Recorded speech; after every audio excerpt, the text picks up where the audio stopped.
আজকে আমরা বানাচ্ছি নিরামিষ রেসিপি। ডাটা দিয়ে, ডাটা, গাজর, বেগুন আর টমেটো দিয়ে। লবণ দিয়ে দিচ্ছি, হলুদ গুঁড়ো, কাঁচা লঙ্কা। সবজিটা একটু ভেজে নিব, ভাজা প্রায় হয়েছে। এখন হালকা গরম জল দিয়ে দিব।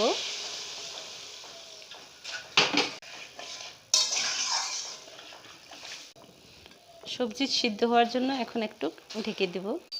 দিয়ে দিচ্ছি জিরে গুঁড়ো। সবজি আমাদের সিদ্ধ হয়েছে।